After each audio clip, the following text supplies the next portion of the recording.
Have you ever wondered how much protein you should take in a day?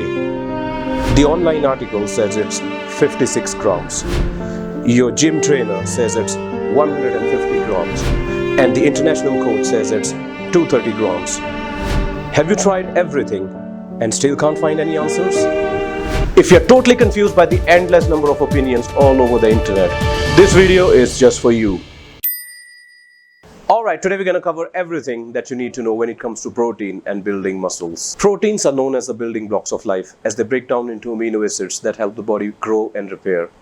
Our hair, skin and muscles are all made from the protein that we eat. All over your local gyms, you've probably seen your fair share of protein shakes. They are synonymous with weight loss and muscle gain. But can you overdo it? Let's find out.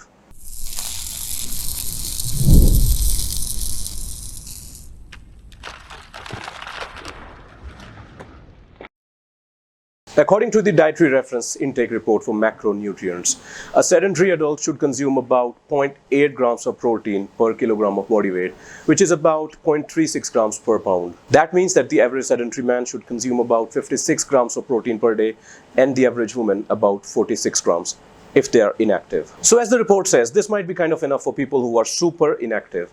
But when you want to pack on muscle and when you want to achieve that extra edge, you're always trying to push your limits. And there is a ton of questions on your mind, like what's the maximum amount of protein I can utilize in a day or a meal? There are studies which talk about using lean body mass as opposed to regular body mass to calculate the amount of protein you should consume in a day. It's a more accurate technique as lean body mass requires more protein for repair than fatty tissue. Lean body mass is the amount of body weight which is not fat. It includes bones, muscles, water, organs and other tissues. There are many ways to calculate your lean body mass, but the easiest one is to subtract your body fat percentage from your total body weight. There are many ways to calculate your body fat percentage, including with BIA scales, DEXA scans, and one of the most accurate ways is with skin fold calipers. And then you calculate your total body fat in pounds by multiplying your body weight by the body fat percentage.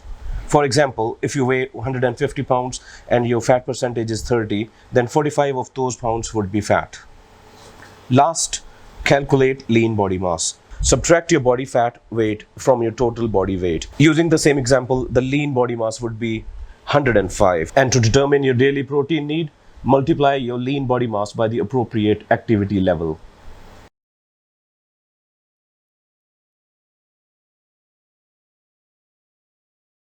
Based on this method, a 150-pound person with a lean body mass of 105 would require daily protein intake ranging from 53 grams if sedentary and 105 grams if athletic. And the best one is the method widely used by fitness professionals, enthusiasts, and those wanting to pack on muscles. It starts with Mifflin St Jeor equation, which is considered by dietitians and nutritionists to be the gold standard of all calorie calculators. Here's how it works. First off, you calculate basal metabolic rate or the calories your body burns simply by being alive. The equation for men is 10 times weight in kg plus 6.25 times height in centimeter minus 5 times age plus 5. The equation for women is the same, except at the end, instead of adding 5, you get to subtract 161 kilocalories. We're going to use our example of a 150-pound person yet again, and with a bit of math we get 1666. Now that is the BMR, the basal metabolic rate. Then this BMR count is multiplied depending on your activity level. So let's multiply 1666.25 with 1.725 for a very active person and we get 2874 kilocalories. The calorie count is then adjusted based on your goal. For weight loss, reduce by 10 to 20%. For weight gain, add 500 calories. For weight maintenance, no need to do anything. So if you want to lose weight, we'll go with a 20% cut in calories, which gives us the figure of 2300 kilocalories. This calorie count is then split into macronutrient percentages in the following ratios based on splits commonly recommended by nutrition experts for muscle gain, weight loss, and weight maintenance. Taking our example further, 40% of 2300 is 920. Each gram of protein is worth 4 calories. So we get the final figure of 230 grams of protein per day.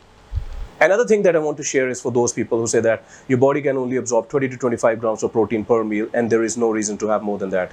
Well, you need to be open about studies which show that age, body mass, activity level, as well as a lot of other things matter.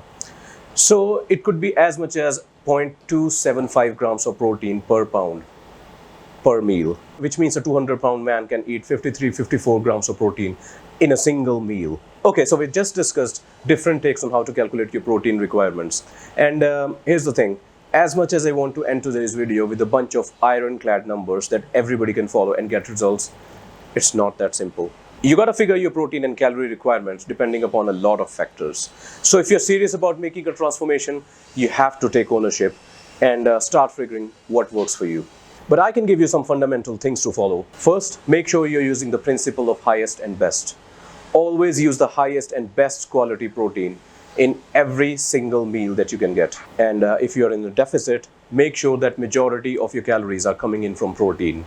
Start putting a little thought about your pre and post-workout nutrition. For me personally, if there is carbs in my diet, that's where it's going. And finally, stay hydrated. It's just a good and healthy habit that we don't want to give up. Alright guys, that's it for today's video. Please don't forget to hit that like button and subscribe to our channel. We'll see you soon.